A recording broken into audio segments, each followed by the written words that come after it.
नमस्कार. आज आपण परफेक्ट अशी व्हॅनिला स्पॉन्ज केकची रेसिपी बघणार आहोत. हा केक आपण 2 अंड्यापासून बनवणार आहे. खायला एकदम टेस्टी व एकदम स्पॉन्जी असा हा केक बनतो.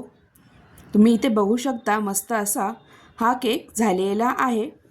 इथे आपण फक्त 2 अंड्यापासून परफेक्ट असा स्पॉन्ज केक बनवणार आहोत. चला तर मग जास्त वेळ न घालवता आपण रेसिपीला सुरुवात करूयात. आता आपण हा केक अंड्यापासून बनवणार आहोत. त्यासाठी आपल्याला इथे 2 अंडी लागणार आहे. मी अशा प्रकारे इथे 2 अंडी हे अशा प्रकारे फोडून घेतलेली आहेत. आता ही आपल्याला अंडी चांगली बीट करून घ्यायची आहेत. आता यामध्ये आपल्याला वाटीभर एवढी पिठी साखर टाकायची आहे. मी इथं आपली जी रेग्युलर घरातली साखर असती ती इथे मिक्सरमधनं बारीक करून इथं टाकलेली आहे. मी तर वाटीला कमी एवढी टाकलेली आहे. इथे हा केक थोडासा कमी गोड केलेला आहे. तुम्हाला हवा असेल जास्त गोड तर तुम्ही पूर्ण वाटी भरून ही पिठी साखर टाकू शकता. आता हे आपल्याला पूर्ण चांगलं बीट करून घ्यायचं आहे. हे बॅटर आपल्याला एकदम फ्लफी असं बनवायचं आहे. आता मी हे फ्लफी होण्यासाठी तर बीटर मशीननी हे चांगलं फ्लफी करून घेणार आहे.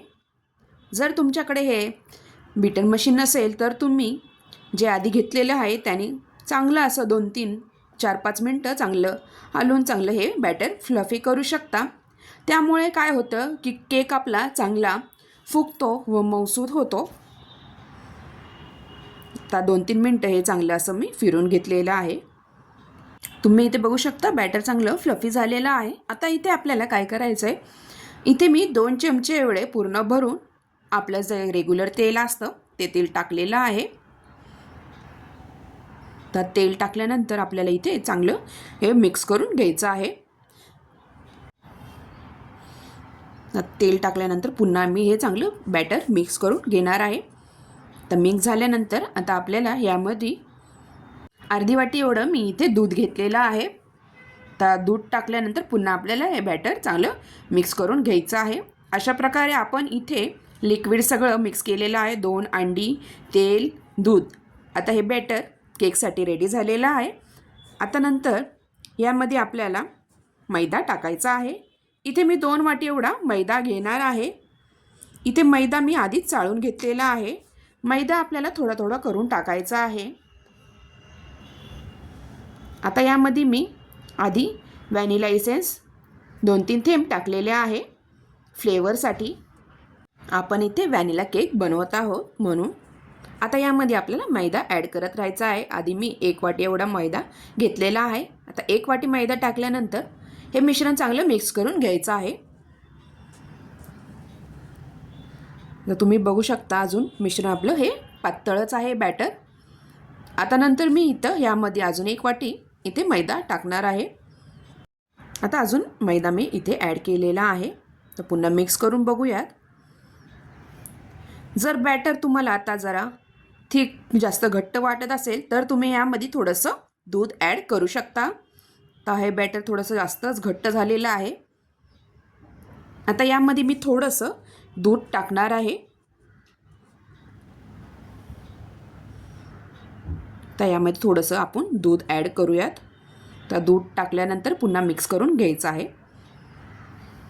आता तुम्ही बघू शकता बॅटर इथे आपलं परफेक्ट असं झालेलं आहे. बॅटरची कन्सिस्टन्सी तुम्ही बघू शकता. अशा प्रकारे आपल्याला इथे बॅटर बनवायचं आहे. आता आपल्याला यामध्ये बेकिंग पावडर टाकायची आहे. मी पूर्ण चमचाभर एवढी बेकिंग पावडर इथे टाकलेली आहे. तर बेकिंग सोड्याचा वापर केलेला नाही. तुम्हाला हवे असेल तर अर्धा चमचा तुम्ही इथे बेकिंग सोडाही टाकू शकता. पण मी फक्त इथे बेकिंग पावडर टाकलेली आहे. आता बेकिंग पावडर टाकल्यानंतर पूर्ण मिक्स करून घ्यायचं आहे बॅटर. आणि साईडला मी कुकर हा प्रीहीट करायला आधीच ठेवला होता. 15 मिनटं कुकर हा प्रीहीट झालेला आहे.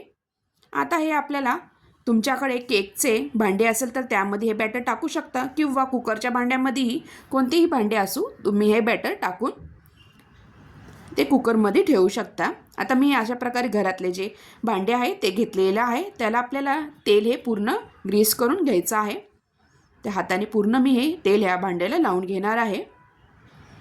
तर तेल पूर्ण लावल्यानंतर आपल्याला इथे मैदा ते स्प्रिंकल करून घ्यायचा आहे जेणेकरून केक हा भांड्याला चिटकू नये. आता थोडासा मैदा अशा प्रकारे मी स्प्रिंकल करून घेणार आहे. तो पूर्ण हे मैदा थोडा टाकून स्प्रिंकल करून घेतलेला आहे. आता यामध्ये आपले जे केकचे बॅटर आहे ते यामध्ये टाकून द्यायचे आहे. अशा प्रकारे बॅटर हे पूर्ण या भांड्यात टाकल्यानंतर आपल्याला हे भांडे थोडेसे खाली टॅप करून घ्यायचं आहे, जेणेकरून काही एअर बबल असतील तर ते निघून जातील. तर थोडेसे टॅप करून घेतलेले आहे. आता कुकरही आपला प्रीहीट झालेला आहे. आता हे भांडे आपल्याला लगेचच कुकरमध्ये ठेवून द्यायचं आहे. आता या कुकरच्या भांड्यात मी खाली मीठ टाकलेले आहे आणि एक स्टँड ठेवलेला आहे. आपल्याला कुकरची शिट्टी आणि रिंग काढून घ्यायची आहे केक करताना.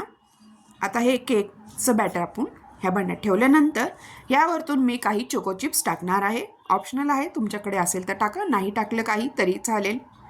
तर मुलांना आवडतात त्यामुळे मी अशा प्रकारे चोको चिप्स हे स्प्रिंकल केलेले आहे. आता आपल्याला हे कुकरचे झाकण लावून हा केक 1 तास आपल्याला हा केक बेक करायला ठेवायचा आहे. 45 मिनिटानंतर मी कुकरचे झाकण उघडून पाहिलेले आहे. केक आपला इथे बेक झाला आहे की नाही. आता बेक झाला आहे की नाही हे पाहण्यासाठी आपल्याला इथे टूथपिकची काडी अशी टाकून आत बघायची आहे. जर टूथपिकला बॅटर चिकटत असेल तर केक आपला अजून झालेला नाही. आता मी अजून 5 मिनटं हे झाकण लावून अजून इथे हे बेक करायला ठेवणार आहे, 5-10 मिनटं. आता तुम्ही बघू शकता मस्त इथे परफेक्ट इथे आपला केक फुगला गेलेला आहे आणि झालेलाही आहे. आता हे भांडे आपल्याला साईडला काढून ठेवायचे आहे व थंड झाल्यानंतरच आपल्याला हे केक हा भांड्यातनं काढून घ्यायचा आहे. आता बघा 5-10 मिनटानंतर हे भांडे थंड झालेले आहे. आता चाकूच्या साह्याने साईडने आपल्याला हे असं करून घ्यायचं आहे व नंतर हे भांडे पालते करून आपल्याला केक पूर्ण असा काढून घ्यायचा आहे. अशा प्रकारे परफेक्ट आपला इथे केक झालेला आहे. व्हॅनिला स्पॉन्ज केक 2 अंड्यापासून आपण हा केक बनवलेला आहे. छान अशी जाळीही आलेली आहे. तुम्हाला मी कट करून दाखवते. तुम्ही इथे बघू शकता मस्त इथे आतून जाळीही आलेली आहे या केकवरती. तुम्ही ह्या केकच्या पीसेस करून त्यावरनं चॉकलेट सिरप टाकूनही खाऊ शकता. मस्त लागतो हा केक चॉकलेट सिरप टाकल्यानंतरही.